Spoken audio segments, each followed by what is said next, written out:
리뷰를 해보자면 저희가 지난 시간까지 이제 알고리즘들을 쭉 몇 개를 봤어요. 첫 번째는 search 관련된 알고리즘들을 봤고, 그다음에 sorting 관련된 알고리즘들을 봤습니다. 첫 번째가 linear search였는데, linear search는 그냥 우리가 뭐든 랜덤한 데이터를 주면 바로 적용해 볼 알고리즘인 것 같은데, 처음부터 하나씩 이게 맞나 다 하나씩 검증해 보는 게 linear search고, 하지만 다시 말씀드리지만 이런 것들을 말로 하면 방금 한 문장으로 끝났지만 코드로 만들어야 된다. 코드로 만드는 걸 연습하셔야 됩니다. 바이너리 서치라고 하면 이미 리스트가 sorting이 되어 있다고 했을 때 그 sorting 되어 있다는 특징을 10분 활용해서 좀 더 서치 속도를 빠르게 하고자 하는 동기가 있습니다. 그 방법은 구체적으로 말씀드리자면 반을 쪼개는 거죠. 전체 리스트에서 중간 지점을 뽑아서 그 부분을 체크한다. 이렇게 하는 이유는 이미 솔팅이 돼 있기 때문에 중간 지점을 찾아서 나의 타겟 밸류보다 큰지 작은지를 검증하면 그 결과물에 따라서 왼쪽 리스트를 전체를 다 통으로 날려버릴 수도 있고 오른쪽 리스트를 통으로 날려버릴 수도 있고 둘 중 어떤 결과가 나오든지 나의 후보군 중에 서치 후보군 중에 반은 날아가기 때문에 너무 간편하다. 몇 번만 하다 보면 반 날아가고 그러면서 금방 찾을 수 있습니다. linear search라 하면 한 n 리스트의 개수가 n일 때 n에 비례하는 빅 O로 따졌을 때 ON의 성능을 가졌었는데 binary search는 O의 log n이었습니다. log n. 훨씬 더 빠르죠. 그 다음에 나온 것이 자 그럼 binary search가 sorting 되어 있을 때 괜찮다 그랬는데 sorting은 공짜입니까? 라고 물어봤습니다. 네, sorting이 search보다 더 어렵습니다. 기본적으로. 그렇게 해서 sorting을 어떻게 하는지 두 가지를 제시해 드렸는데 첫 번째가 selection sort이죠. 자, 전체 리스트를 다 sorting을 하고 싶은데 알고리즘이 진행해 나감에 따라서 전체 중에 일부분은 sort가 되고 일부분은 sort가 안 된 상태가 있겠죠. 알고리즘이 진행이 될수록 sorting된 파트가 점점 늘어나고 sorting이 안 된 파트가 점점 줄어들게 될 텐데 sorting 알고리즘에 따라서 전체 리스트 중에 sorting이 된 부분을 탐색할 때 시간을 많이 쓸지 sorting이 안 돼 있는 부분을 탐색하면서 시간을 많이 쓸지 그 부분이 좀 달랐어요. selection sort는 sorting이 안 돼 있는 부분에서 가장 작은 밸류를 찾는데 대부분의 시간을 소모했습니다.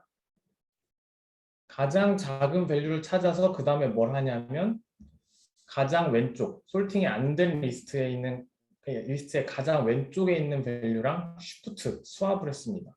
그렇게 되면서 점점 계속 솔팅된 리스트의 크기가 늘어나는 거죠.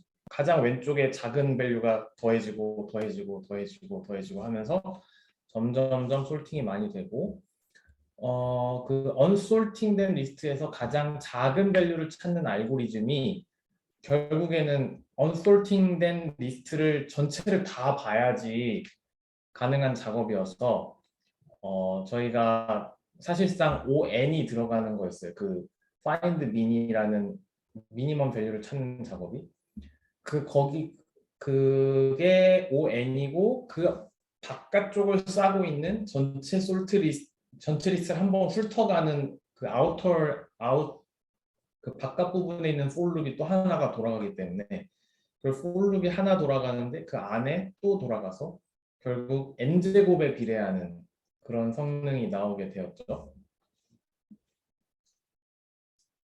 그 다음에 소개시켜 드린 것이 insertion sort라는 거였는데 이 이름을 보면 사실은 어떻게 돌아가는지 어느 정도는 짐작이 가요. selection sort는 unsorted 리스트에서 가장 작은 걸 selection 하겠다. 그 다음에 insertion sort는 unsorted 리스트에서 뽑는 작업은 간단해요. 가장 왼쪽에 있는 걸 뽑겠다. 그 다음에 복잡한 작업이 어디에 있냐면 이미 sorting이 되어 있는 리스트에서 적합한 자리를 찾아서 인설션 하겠다. 그래서 인설션을 할 자리를 찾는데 시간이 대부분 소모됩니다. 결국 그 솔팅된 리스트에서 적절한 자리를 찾느라고 for 룹이 하나가 돌아가요. 솔팅된 리스트에서. 그다음에 그거를 바깥에서 싸고 있는 이제 전체적인 for 룹이 하나 더 있어서 셀렉션 솔트든 인설션 솔트든 결국 for 룹이 두 개가 연속적으로 돌아가게 되죠.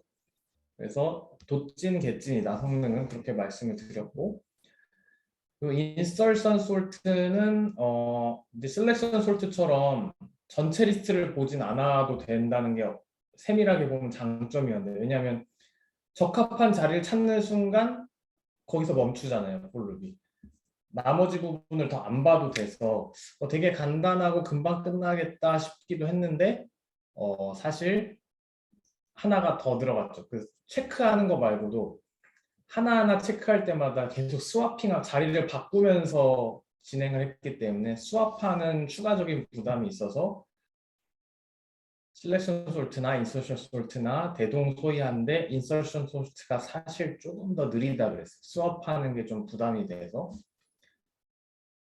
그런데 인서션 솔트가 파워를 발휘하는 구간이 어디냐면 전체 리스트가 이미 솔팅이 거의 다 돼 있을 경우에는 셀렉션 솔트보다 훨씬 좋다라고 마지막에 말씀을 드렸습니다. 왜냐하면 결국 솔팅된 리스트에서 적합한 자리를 찾는 게 대부분의 시간을 소모하는데 적합한 자리를 너무 빨리 찾는 거예요. 이미 솔팅이 거의 다 돼 있다 보니까 한두 개만 뒤로 가다 보면 내 자리네 내 자리네 하고 금방금방 발견을 하게 돼서 이론적으로는 복잡하지만 결론적으로는 성능만 외우시면 5의 n이 돼버립니다. 원래 5의 n 제곱이었는데 5의 n이 돼버린다라는 그런 놀라운 상황이 있었습니다.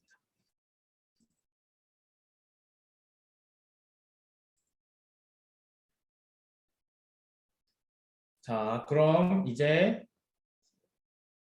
모듈 6주차 두 번째 강의의 첫 번째 모듈 리컬전이라는 또 여러분들이 마음을 많이 열고 받아들여야 되는 개념을 소개하도록 하겠습니다. 프로그래밍에서 되게 중요한 개념입니다. 리컬전, 반복하는 거예요. 반복.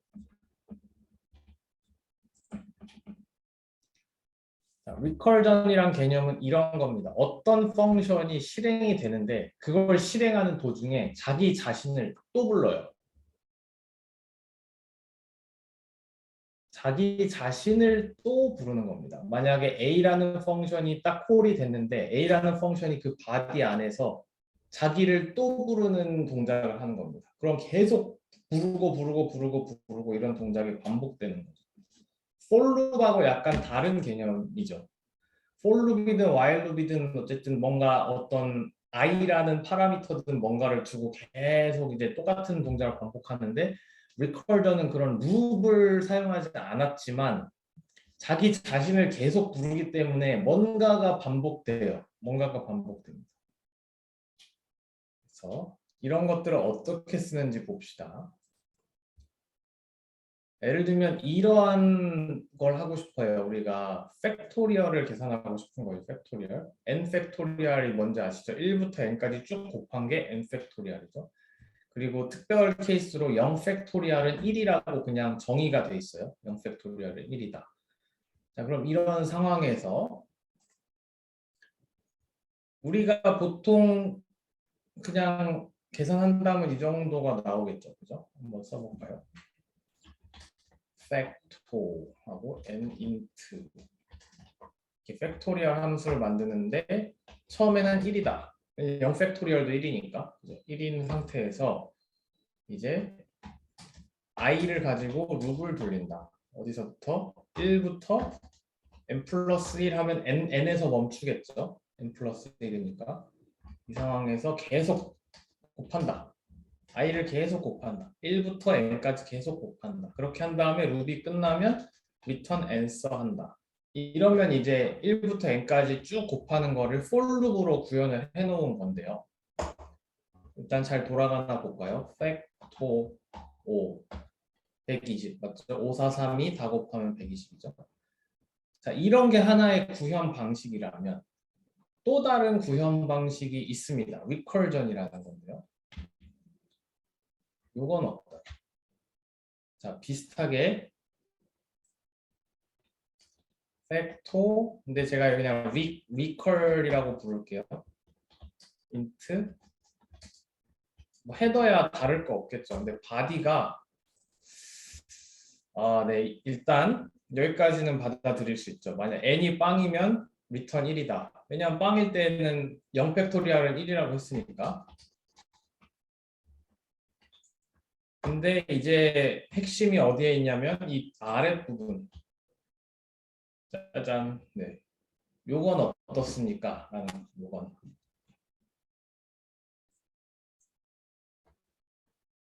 return n 곱하기 팩토 n-1. 자, 요건 어떻습니까? 이것이 이제 제대로 돌아갈 거냐라는 질문을 해보는 겁니다. 0일 때는 바로 여기서 함수가 끝날 것이고요. 근데 만약 0보다 크다. 예를 들면은 내가 3팩토리얼을 딱 콜을 했다. 여기 팩토가 아니라 리컬이라고 해야죠. 리컬. 3팩토리얼을 콜을 했다. 그럼 어떻게 돌아가냐면 3팩토리얼 n이 0이 아니네. 그럼 여기서 나의 리턴 값은 3 곱하기 팩토 2가 되는 거죠. 그래서 팩토 2를 실행해야만 팩토 2의 결과값이 나와야만 내가 리턴을 할 수가 있어요. 근데 팩토 2를 실행했더니만 어떤 일이 발생했냐면 if 함수에서 n이 0이 아니네. 그러면 리턴을 어떻게 해야죠? 2 곱하기 팩토 1을 리턴하고 싶겠죠. 근데 팩토 1이 또 값이 없어요. 일단 걔를 값을 구해야지 리턴을 할 수가 있어요. 그래서 팩토 1을 계산하려고 콜 함수로 들어갔더니 또 n이 0이 아니네요. 그래서 else에 들어가서 1 곱하기 팩토리컬 빵을 계산해야만 했는데 팩토리컬 빵이 너무 다행히도 값이 나왔어요. 바로 1로. 그래서 1 곱하기 1을 리턴할 수 있게 되었어요. 뭐가? 팩토리컬 1이라는 함수가 1 곱하기 1, 즉 1이라는 값을 리턴할 수 있게 되었고 그렇게 하다 보니까 이제 그 위로 한 단계 올라가서 아까 뭐 하고 있었죠? 2 곱하기 팩토 1을 하고 싶었잖아요. 근데 이제 팩토 1의 값이 나왔어요. 1로. 그래서 이제 2 곱하기 1은 2라고 해서 리턴 값을 구할 수 있게 되었습니다. 뭐가? 팩토 2라는 콜 익스프레션이 2 곱하기 1 이퀄 2라는 리턴 값을 구할 수 있게 되었고 그래서 한 단계 위로 또 올라가요. 뭘 하고 있었죠? 아까 3 곱하기 팩토 2라는 걸 계산하고 있었잖아요. 근데 팩토 2의 값이 나온 거예요. 이제 그게 2였단 말이죠. 그래서 결국 3 곱하기 2 이퀄 6이라고 하면서 팩토 3의 최종 결과값이 나오는 겁니다.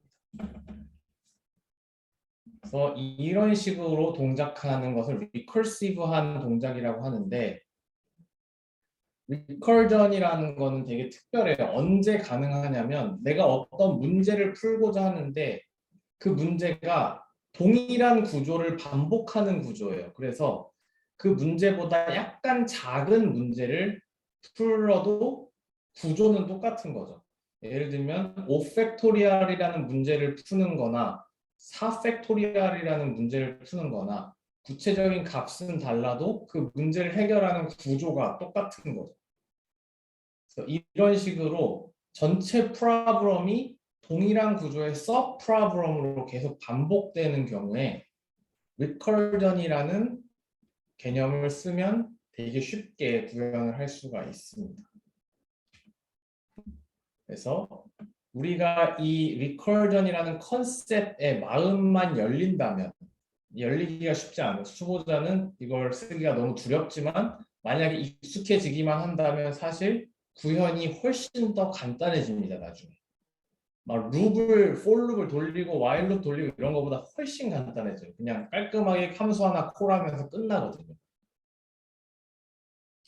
그래서 이제 이런 거를 쓸 수 있게 되는 게 결국 뭐냐면 문제를 바라보는 안목을 키우는 건데요. 이것도 결국. 내가 실생활에 어떤 문제를 풀고 싶은데 그 문제를 이제 현미경을 들이대고 바라보니까 동일한 구조가 반복되는 문제였다. 그럼 그걸 발견해낼 수 있는 안목이 있는 순간, 이제 내가 룹을 쓸 것인가, 리커전을 쓸 것인가를 선택할 수 있는 사람이 되는 거죠. 그래서 저희가 프로그래밍 수업에서 알려드리는 건 여러 가지 망치들을, 여러 가지 무기들을 알려드리는 거고, 그 무기들을 언제 어떻게 쓸지는 여러분들이 일단 무기들을 습득한 뒤에 결국엔 여러분들의 안목에 달려 있어요. 내가 세상을 바라보는 안목이 점점 종합적이고 깊이 사고할 수 있게 되는 그때 나는 이제 기초 수업이든 여기저기 수업에서 배웠던 여러 가지 망치들을 함께 종합적으로 사용할 수 있는 이제 능력이 있는 엔지니어가 된다. 근데 보통 기초 수업을 배우는 단계에서는 그 안목은 아직 형성이 안 돼 있을 확률이 높기 때문에 막 이런저런 해머들을 배우는데 이제 나의 지적 에너지를 다 쓰겠지만, 그리고 이거를 하면서 내가 이걸 왜 배우는지도 잘 모를 가능성도 상당히 높지만, 여러분들이 2학년, 3학년, 4학년 대학원 이렇게 점점점 나이가 들고 세상을 바라보는 관점이 성숙하면서 그때 배웠던 그 무기들을 이때 써야 되는구나 라고 깨달을 시점이 점점 올 거라고 생각합니다.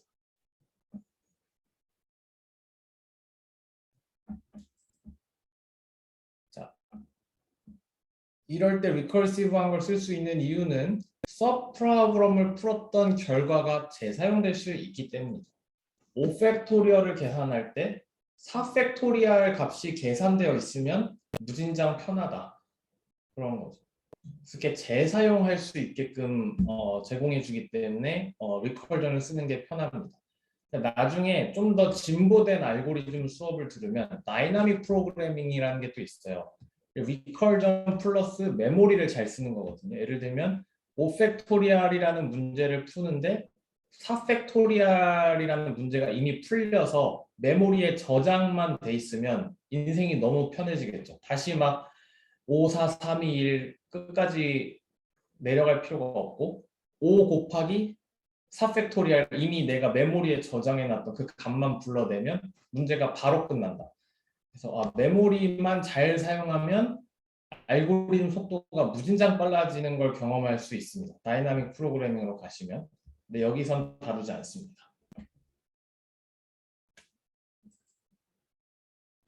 스트럭처는 이렇게 구조화 시켜볼 수 있겠어요. 일단 되게 큰 범위에서 if else가 있게 됩니다. if else.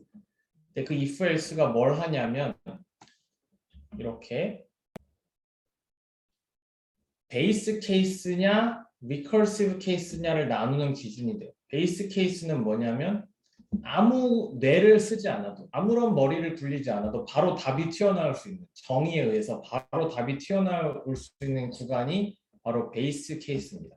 예를 들면 0팩토리얼은 1이라고 이미 정의가 되어 있기 때문에 뭐 고민할 필요가 하나도 없어요. 그래서 근데 0팩토리얼이 아니라면 그때부터는 어떤 규칙을 사용해서 접근해야 되는 시점이 되는데, 이때 막 10팩토리얼을 계산한다고 막 어떻게 1부터 다 곱하지 이걸 하나하나 머리로 암산을 하고 이런 거 고민하지 않고 바로 전 스텝만 생각해서 코드를 짜면 컴퓨터가 모두 다 알아서 해줄 겁니다.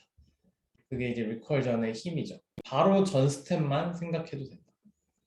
리커시브 케이스는 이제 N, 현재 스텝에서 고민할 추가적인 정보, 그 다음에 이전 스텝의 결과물을 같이 조합하는 거죠. 이전 스텝의 결과물과 현 스텝에서 추가적인 정보를 함께 고려해서 이제 현재 스텝의 결과물을 도출한 단계가 리커시브 케이스입니다. 이렇게만 해놓으면 사실은 뭐 100이든 200이든 팩토리얼은 다 풀 수 있다. 이런 식의 접근 방법이 사실 우리가 수학이나 뭐 논리학 배울 때 이미 배웠어요. 우리가 모든 걸 증명할 때 연역적으로만 증명할 필요는 없거든요. 귀납적으로 증명할 수가 있는데, 예를 들면은 뭐 어떠한 조건이 모든 자연수에 대해서 참임을 보이시오라고 누가 물어보면 어떻게 이걸 모든 자연수에 대해서 참임을 다 하나하나 증명하지라고 고민할 게 아니라, 일단 가장 쉬운 케이스, 자연수가 1일 때 어떤 조건이 true임을 쉽게 증명을 하는 거죠. 그건 무지하게 쉬워요, 보통. 그렇게 한 다음에 두 번째 리커시브 케이스를 만드는 거예요. 만약에 어떤 컨디션이 임의의 자연수 n에 대해서 true라고 가정을 하자. 그럴 경우에 n 플러스 1에 대해서도 true임을 증명한다면 그럼 딱 한 스텝만 증명하는 거잖아요. 그 한 스텝만 증명하면 1일 때 참이면 2일 때 참이고 1일 때 참이면 3일 때 참이고 해서 쫙 가면서 결국 무한대까지 다 참인 거죠. 그래서 가장 쉬운 베이스 케이스에 대해서 문제를 풀고 그 다음에 연결고리 한 스텝에 대해서만 문제를 풀고 그럼 두 개를 결합하면 전체에 대해서 다 푸는 겁니다. 이게 이제 리커전 철학하고 맞닿은 부분이죠. 자, 그럼 하나의 일단 이게 제대로 돌아가는지 확인부터 해볼까요? 똑같이 이제 팩토 리커인데 5를 넣어봅시다. 일단 120이 나오죠. 팩토 리커 10. 네, 뭐 맞겠죠? 대충 이렇게 나온다고 합니다. 그리고 뭐 이터레이션으로 돌려도 답은 똑같이 나옵니다. 여러분 이런 거를 가지고 저희가 한 1분 정도만 생각을 해볼까요? 피보나치 수열이라는 거 아세요? 혹시 피보나치 수열? 바로 전 단계 두 개를 더하면 그 다음 밸류가 나오는 거예요. 1 플러스 2는 3, 2 플러스 3은 5, 3 플러스 5는 8 이런 건데 이것도 동일하게 구조가 반복되네요. 한번 1분만 각자 생각을 해볼까요? 이것도 리커전으로 구현할 수 있거든요.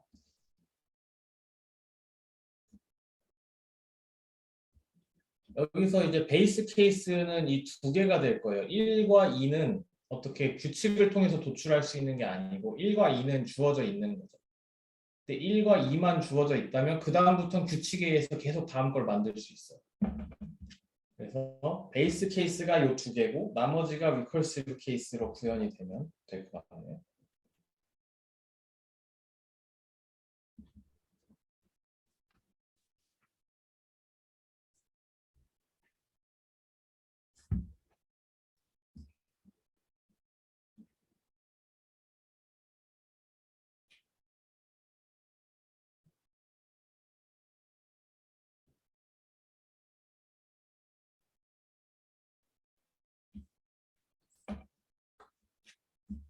자, 리커전 프로그램 풀 때는 항상 이 세 개 고려해야 됩니다. 어떤 if else를 만들 것이냐, 어떤 if else를 만들 것이냐. 그 다음에 if 부분에 해당하는 베이스 케이스에선 바로 리턴을 찍어줘야겠죠. 뭔가 어떤 밸류가 바로 나오는 게 있을 거고 그 다음에 리커시브 케이스에서는 조금 n 어쩌고 저쩌고 뭐 이런 얘기가 나와야겠죠. 아마도 30초만 더 기다리고 진행하겠습니다.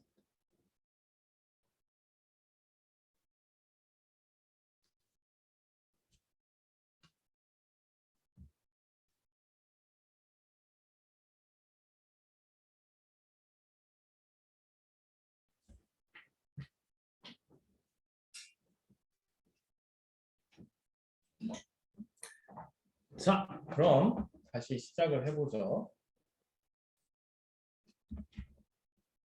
자, 피보나치 수열 이렇게 우리 고등학교 때 수열 이런 거 배웠잖아요. 수열이 결국 n에 대해서 나타내는 거잖아요.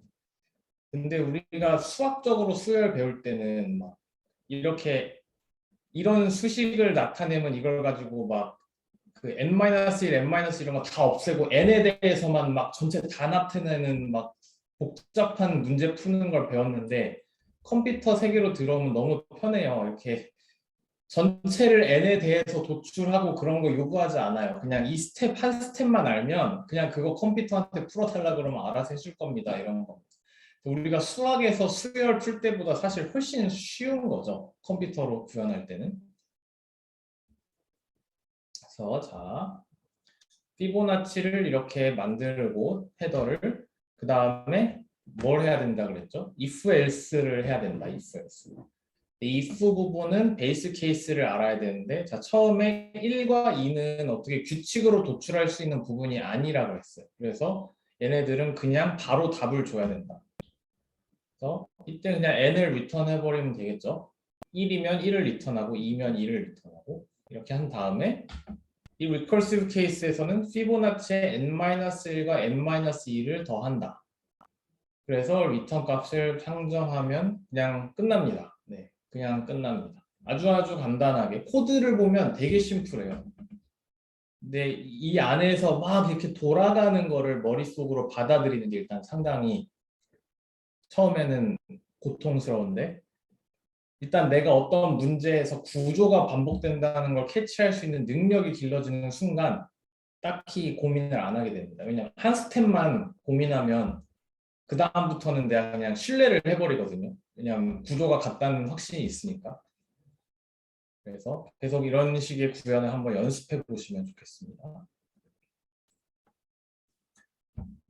그리고 이제 리컬전을 제대로 됐는지 검증을 해보려면 당연히 저희가 이게 프로그램 펑션 검증할 때랑 똑같이 테스트 케이스를 임의로 몇 개를 넣어보는 거죠. 일단 베이스 케이스에 해당하는 걸 넣어봐요. 1을 넣어보는 거죠. 사고 실험하는 거예요. 1을 넣었을 때 if가 여기에 걸려서 리턴이 n인데 n이 1이니까 1이 나왔는데 여기 1이 결과물이 맞으니까 맞게 됐네. 뭐 이런 식으로 이그젬플을 몇 개 넣으면서 실행을 해보면 이제 검증을 할 수가 있겠습니다.